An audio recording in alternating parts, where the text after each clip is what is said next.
on this morning's program is getting the teaching Toolmix right, how best to blend digital and non-digital resources to maximise student outcomes.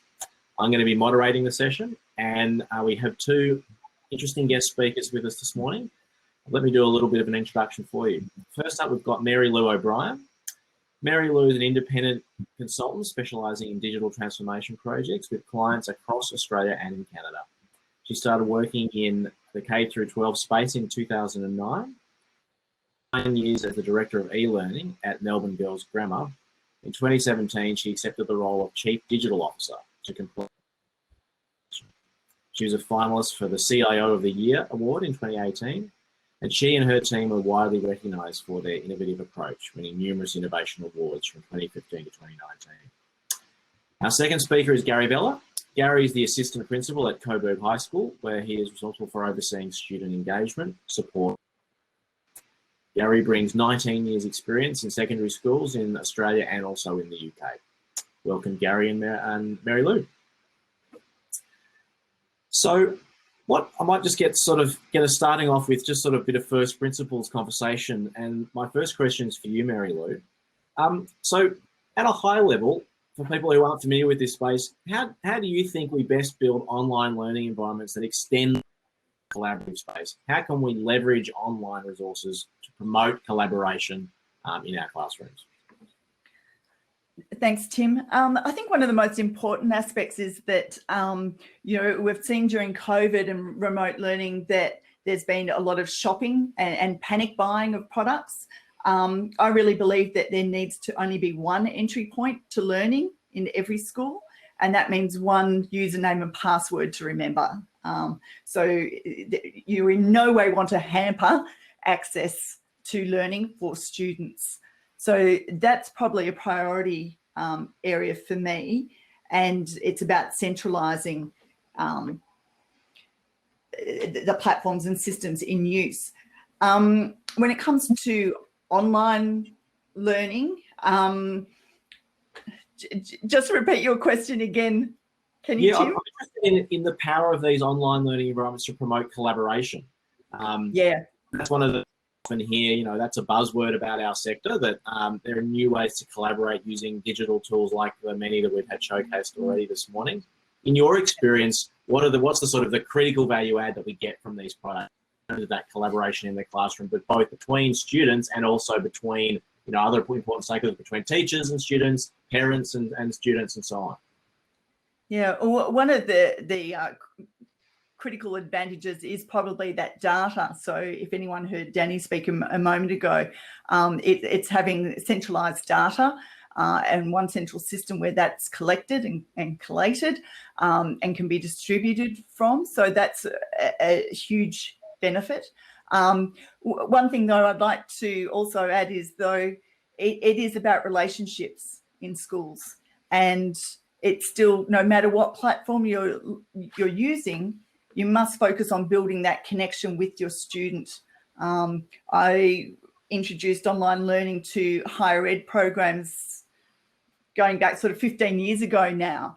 And with my lecturers, I always said to them, start the year with a phone call to every student. Yes, they're going to be learning online, but somehow you need to make a one-on-one connection. So whether you do it via Zoom and it's a casual conversation, or via picking up the phone, going the old-fashioned way, it's finding out about what drives those students and making that connection before you start. And I think that really lays a really good foundation before you launch into any online learning platform. Brilliant. Thanks, Mary Lou. Gary, let's hear your take on this broad topic. Tell us a bit about your experience at Coburg. I understand it's a reasonably new school, and it's done a lot of interesting things with technology. Both you've done some learnings and you've actually had wins, but you've had some stuff that hasn't worked so well. Give us a few sort of examples of some of the stuff you've tried and what might not have worked so well and what you've done to sort of pivot. Okay, that's a pretty good entry into where we're at. And as far as what we've done as a school, 100% we've been known as a tech school. That was driven by Apple. And that was going back, say, 10 years ago, where there were real clear distinctions between what was a tech school and a non-tech school. I don't think any school these days can say that they're a non-tech school. It's almost impossible. And the last 12 months certainly cancelled out the remaining few Luddites that would refuse to join in with the technology revolution. And I think that we were a little bit better poised here as a school in terms of being able to send our kids home with computers, etc. But by no means were we, streets ahead of anybody else anymore. So I think one of the greatest examples I can provide of looking at collaboration and how you actually are seeing it take place is that you can have a situation whereby you've got wonderful applications and wonderful technologies that a teacher can implement or a school can implement, but you've got to really have that second step, which is testing to see whether or not they're working and whether or not actually people are actually collaborating and to what degree that uptake is there. And having that data coming back to you as to who is doing what when and how often they're actually engaged with whatever it is that you're supplying them is so crucial. And I think the example I'll provide to you is a classroom full of students sitting there at school in a physical environment who appear to be learning, but maybe the teacher standing at the front can't see their screens and kids are on a million different applications and doing everything but their schoolwork. Meanwhile, in a remote learning application environment, where you've got 25 students all on the one Google Slides or a Miro board or any kind of application that provides a shared space, and you can literally see all those students working at once. Now, one is obviously far better than the other as far as collaboration goes, but from outward appearances, anyone would say that the physical location trumps that remote one, but actually, it's not always the case. Mm. So there's having an idea and a hypothesis, and then there's testing it. Got it. Mary Lou, did you have a comment on that one too? No, I was focusing on the question that's come through about the single point of entry. Did you want me to address that one?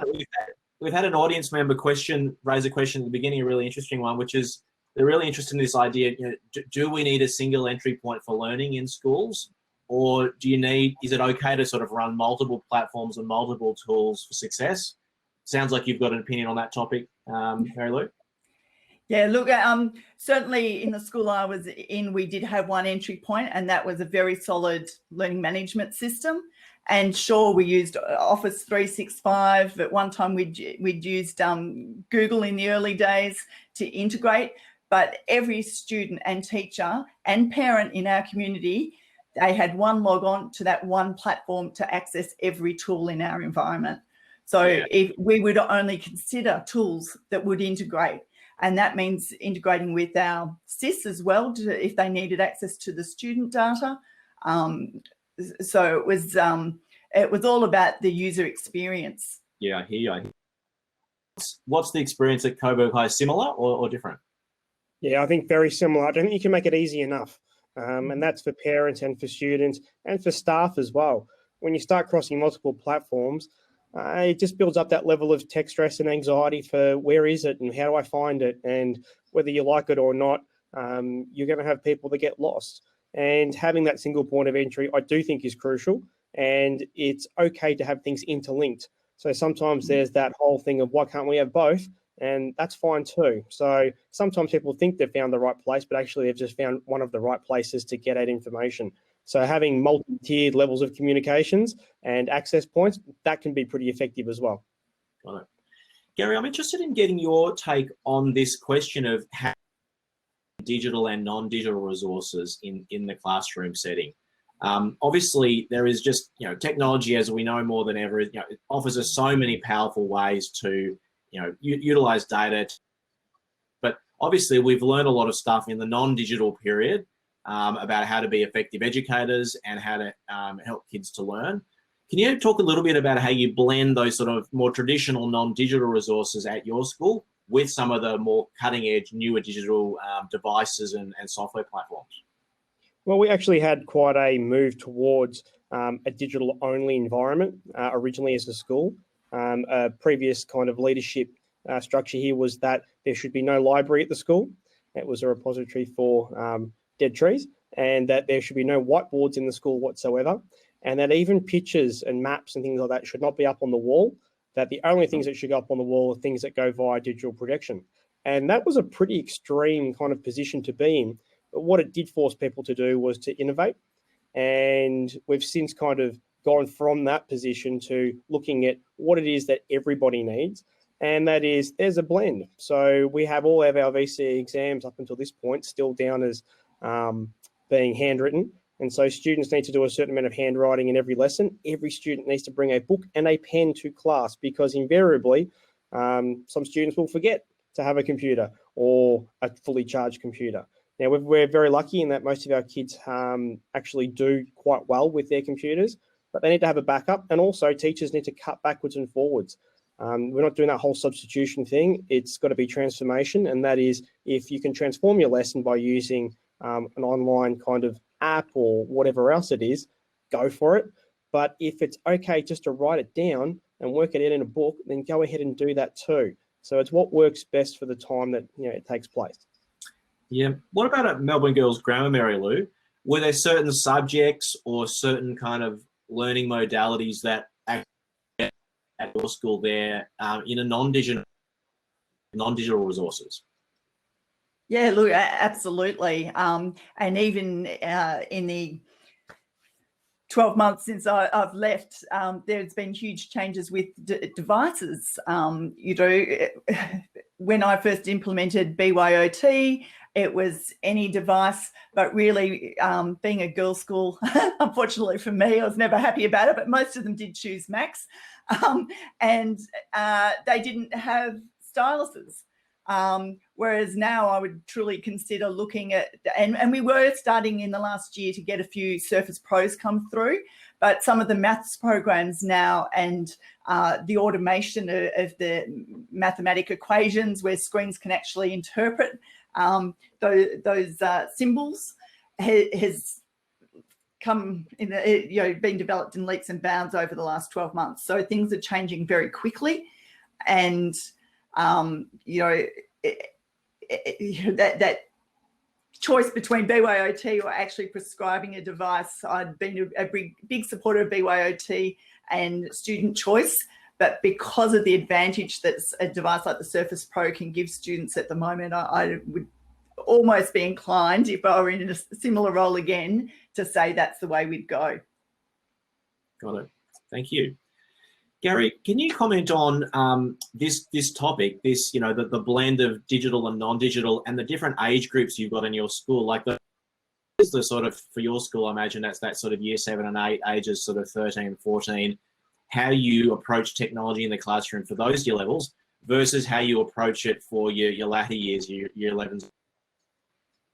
It's interesting. You would think that the older they get, the more advanced the programming and the more integrated the different sorts of applications that we use would be. But actually, it's the opposite. I think the younger year levels get exposed to far more of a plethora of really engaging and often quite transformative technologies, whereas towards the top end, as they move towards traditional, stuck in the model of the 200 years of education that we've been in, exams, there's far more, I guess, bookwork and traditional learning. It's on a whiteboard, it's done quickly, and teachers, I think, find it far more, obtrusive as far as technology goes at that very top end. So certainly when they walk away from the classroom, that's where it all takes place for those students. And whether they're using some form of online tutoring, there's several, obviously, companies that produce content, whether they're doing things where they're working interactively with other students at home, which they do, that's all from the home. Whereas in the classroom at school, at the top end, a little bit more traditional. At the bottom end, towards that 7, 8, 9, 10, quite often they're using some really fantastic stuff, which I think that teachers see they've got far more scope to use for engagement and also for obviously building up their skills at the younger year levels. Thanks, Gary. Question from the audience, from you, Mary Lou. When you're selecting tools, how much do you need to consider students' learning style? Some students will be visual learners, others will be auditory or kinesthetic learners. How much do you need to think that through when you're selecting your digital tools for the classroom? Yeah, look, certainly it's a consideration, but for me, number one is how it will impact learning outcomes for all students. Second to that, you're looking at the student and staff experience of that tool. But certainly learning number one, and then in my role it's about security, data retention, the privacy legislation, all those things need to be considered too. And when schools are looking at implementing software, it's absolutely vital these days that they include either a business manager with that knowledge or an IT manager to be in on those decision-making processes. Gary, do you have a view? In terms of choosing the software that we've had to go through, we've had a few extensive changes as well. So we just set up our LMS probably only about 3 years ago. And we went through everything that was on the market and we ended up going with something that was for free. And it was really around accessibility. And you just can't, think of all the different variations of how someone might find something inaccessible. So we really do look at what's going to be distracting, what's going to be legible, what's going to be really ease of access, and what can kids pick up without really having to think too hard. So stuff that mirrors what they already know, that's what we generally go for. So stuff that looks like a web browser, that's what we end up using. And it's really that way that students needed no training in it whatsoever. Everything's intuitive and away they go. And for us, that makes things stress-free and has been very successful. Got it. I'm going to raise a bit of a hot button issue in the jurisdiction we're speaking to you all today from in Victoria. This is the mobile phone ban in schools. So for those who aren't from Victoria, we've had a ban introduced by our government in state government schools of mobile phones, but there's more discretion in independent schools like the school that Mary Lou previously worked at. I'm interested in both of your take on this area. Gary, you're in a school where clearly this ban is in. It's been a good thing for your school or a bad thing? It's been fantastic. It's been a really fantastic, sea change in terms of not just technology use, but in terms of attitudes towards school and time spent at school, in terms of looking at it like a form of employment. And we had so many students leaving school who were going into the workplace unable to get off their phones. And also what kids were doing on their phones at school, it wasn't that they were learning, it wasn't that they were looking up, answers to complex equations or historical facts. It was just mostly keeping up with parents and siblings and with friends and obsessing around social circles. And so getting the phones away was a major step towards, better use of technology within schools, not less use of technology. Yeah. What about you, Mary Lou?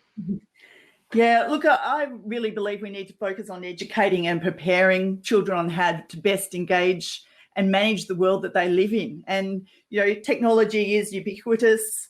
It's a component of modern day life, and mobile devices and any similar tools are now just integral to all of our lives. So in schools, they can be used and utilised as learning and communication tools. I think, the teachers sometimes struggle with classroom management of them, absolutely, and that can be an issue. And we also need to not only support the teachers, but also support students in learning how to manage their devices both responsibly and safely. Great. Another question from the audience, and this is, I think, relevant in an age where there's, all sorts of stories in the media about, online bullying on social media and inappropriate use of technology. Interested to hear, Gary, in your school, do you have specialist programs on how to be a good digital? Well, that's a great question for me because my main role at the school is actually taking care of the student side of things. And on a daily basis, it used to be the case that something would come up around the misuse of technology and how that had crossed over into the world of school. We run programs at every single year level. So 7, 8, 9, 10, 11, 12. And that's when we bring in people from outside. So it might be digital thumbprint, or it might be another group that comes in to actually speak with students around how best to manage their digital diet and also how to be a good tech user. And also that whole important idea of, thinking before you click send and what that might result in, such as a screenshot that winds up on my desk the next morning. And that's been, somewhat effective. And we've managed to get that down to, a couple of things a week now, where we still have that issue of crossing over. We also teach it as within our own curriculum. So we have a home group program, and we teach students how to use their phones and how to use their computers for good rather than evil. And obviously it coincides with coming to high school, where a lot of kids get that first phone. So all of a sudden they've got 24-hour access to the internet and a world of options. And sometimes they don't always make the best choices, as kids, forever and always have always made, but obviously with bigger consequences now that they do have that digital reach. So we do teach them as much as we can do, and we also teach families. So we have a tech night. We'll bring presenters in, and we sit around kind of like we're doing now and talk about those big issues of social media, the way that kids perceive themselves, access to things such as pornography, being able to have access to a phone at night time, and how maybe it's not a great idea after a certain time. We do all of that, and we try to, I guess, teach students how to be good digital natives, if that's what we're calling them now. Yeah, thanks, Gary. How about your experience, Mary Lou, with this area? Yeah, look, that was certainly part of my role when I started as Director of e-learning. And by the time I finished in that role, my own two daughters were finishing high school, and I felt that I was losing touch. And so we had a young counsellor at the school who we promoted to be our digital advisor. And how that worked was that she took over an office that I'd once had in a central hub of the school, which was right at the entrance to the library, and girls could drop in for advice. But most importantly, we worked on delivering a program to all our year 7 and 8 students, an online course around digital citizenship that gave the girls a badge for each component that they completed over the 2-year period. And they got a physical badge for completing that, a digital citizenship badge. The beauty of having someone in-house all the time, and yes, we occasionally did use external speakers, but the beauty of having it available on tap was that when we would have an issue, say generally we'd hear about it either after school holidays or after a lunch or recess break, I could be in the classroom addressing the girls within 15 minutes. Yeah. It was also having that open door policy where girls could come to us and feel comfortable coming to us. So having this young counsellor in the digital advisor role who was very much younger and hipper than me and covered in tats, and the girls just really admired her and looked up to her, and they felt very comfortable. And she had a great, funky office with a couch and everything, and they'd sit in there at lunchtime and talk to her quite openly about what was going on online for them. And then if she needed to, obviously there was the school psychologist that she could refer them up to if required. But, it's a role that, it was hugely beneficial for us. And I've often said that the issues I was dealing with back in, 2009, 2010 were happening in year sort of 7 and 8 mostly, some in year 9. But by the time I finished there, nearly all the issues over the last 2 years had been in around the year 3 level. Yeah. And so our focus had moved down to the primary years. That's where they needed support. Right. Thanks, Mary Lou. I've got another question from the audience, which I think is quite interesting. It goes, with everyone on staff at the school constantly trying out new software, how do you decide what is streamlined on an organisational level and where there should be flexibility at the level of the teacher or the year level? E.g., in our school, we have about 4 different quiz apps being used by different teachers in our school right now. And we want to encourage that experimentation, but we also don't want to overwhelm our students. So this must be a tricky one. There's always new products coming along that schools want to make sure they're across, but how do you balance that? How do you get the mix right? Gary? Well, it's a bit like anything else. I mean, we didn't used to sit there and, I guess, limit the English teacher as to which books she could discuss when she came into the classroom. And as far as, different quiz apps and applications go, some of them are as easy as logging on once and away you go. There's actually very little learning that needs to be done around it. We don't limit teachers in terms of what they can and cannot use. We don't have a vetting process. We don't say that you must have an application approved beforehand. What we do, though, is I guess we have a bit of an informal sifting process whereby if a few people are using something, it tends to make its way to the top. And once it gets there, then we might actually do some form of presentation using that application and then say, look, this is something we've found fills a void, it fills a need. And unless it fills a need, there's really no need for it. So often we're looking for something that does something that we haven't got. Once we've got that, then we'll share that around. Otherwise, teachers are free to use what they've got.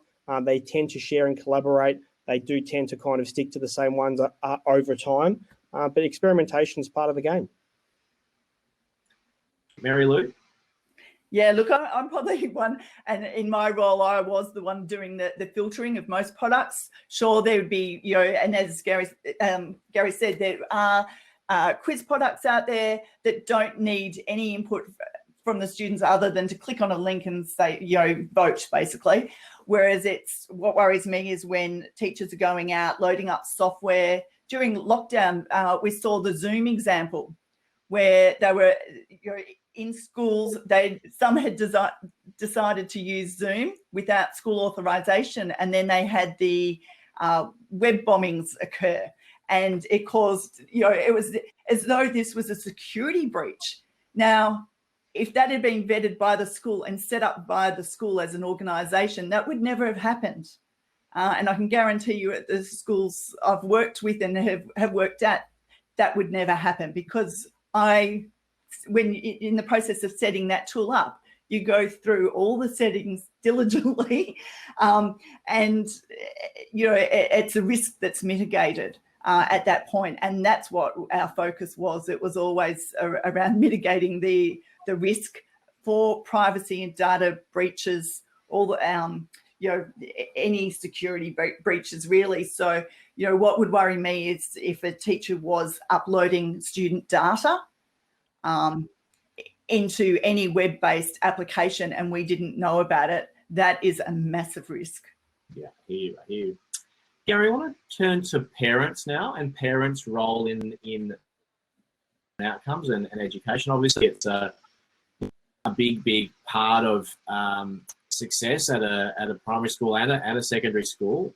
How do you think in your school, like what examples would you point out of ways that technology tools have helped parents play a more productive or positive role in their kids' education? And is the flip side also true occasionally? Well, the interesting thing for me is that I think we've gone too far in terms of, or maybe haven't considered the parents in terms of a lot of these technologies. We used to be able to have this situation where a student would go home with a physical diary, be able to open it up and show their parents what they were working on, and then open up the physical book they were working on and show the parents there. And that's been completely superseded, but often at the expense of having parents locked out of that information. So we can't actually have our parents at the moment on our learning management system actually having a look to see what the kids are doing. We used to run an old wiki program here, the old Apple Wikis, and it had a great blog function on it. It was a pretty poor program overall for everything else, but the blog was fantastic because all teachers could jump on there and just throw on the homework blog what kids were working on. And at a glance, one parent could look at all the subjects and see what kids were on.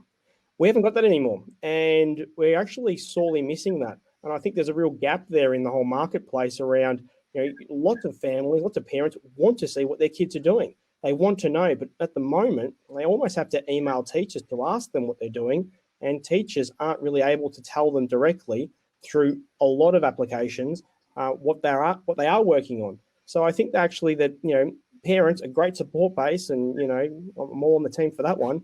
They actually need more. Mm. Can I add in something there? Yeah, go for it.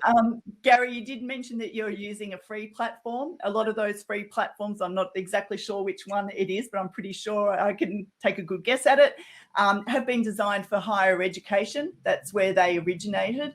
And so they are not developed and designed to have parents or someone connected to a child in that space. So a good LMS that you will pay for will allow that. So they are actually designed to have, pull in from your SIS parent 1, parent 2, or it might be a guardian, particularly in boarding schools, that's often an issue. And they are set up to allow that. So, and absolutely the school can then modify what they have, the level of access they give to parents as well.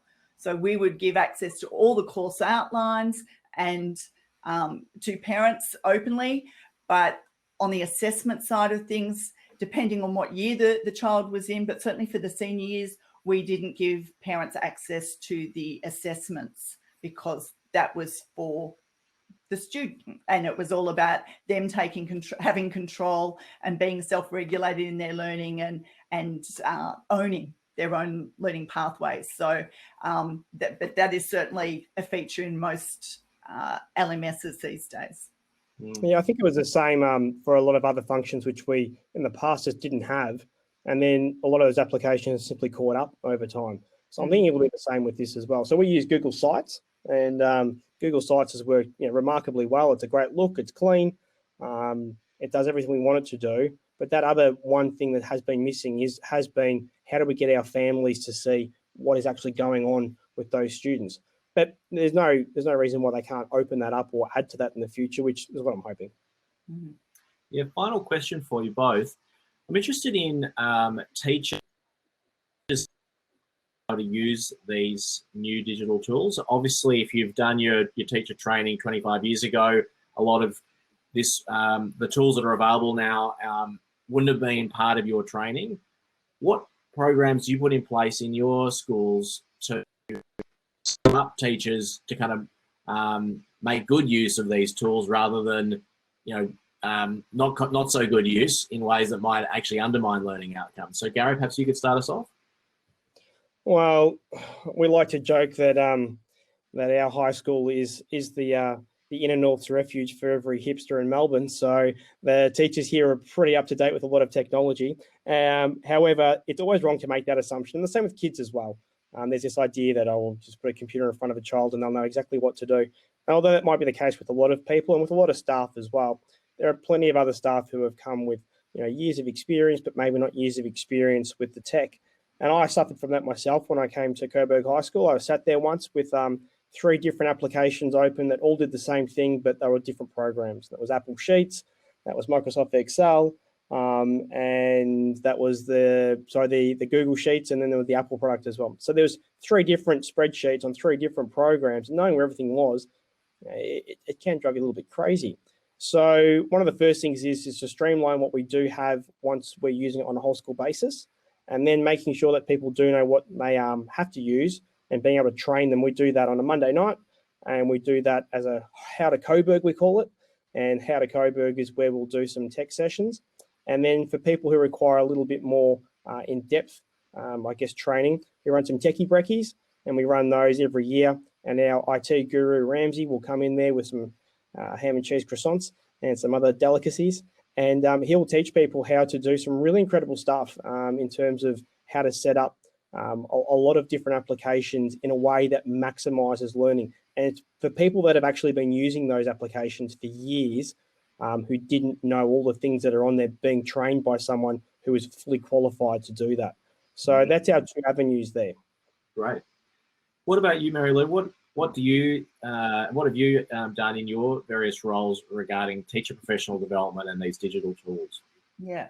One of the things I introduced was as part of the recruitment process to give our recruits a list of the software we used in the school. So, and it was generally after they would have received an offer for a position that we gave them this form to fill in. And so it wasn't about them not getting the job because they didn't have the skill set we required. Rather, it was about we needed to know where they would require support. So we had an e-learning team, and I had someone in the team that would, she and myself, would provide ongoing training to teachers. And it was, we'd do a day at the start of the year for new recruits, but then it was really a drop-in session. So this particular staff member would set up appointments for the first month of every year with all the incoming teachers, and then again in the start of term 3 as well, and just go through the learning management system was the main one for all of them, because as I said, that was our single entry point. So once they got that, it was really easy for them to go off into other platforms. So that was the main one. Right. She also spent a lot of time developing resources on a page on the LMS, videos on how to do things, so they could search the LMS for whatever task they wanted to do, and up would come either a video or a PDF. So that really saved a lot of time. That's been a really interesting conversation. Really appreciate both of your contributions. So that's Mary Lou O'Brien, an independent consultant specialising in digital transformation projects in schools, and Gary Vella, assistant principal at Coburg High School. Thank you again, guys. That was really, really interesting.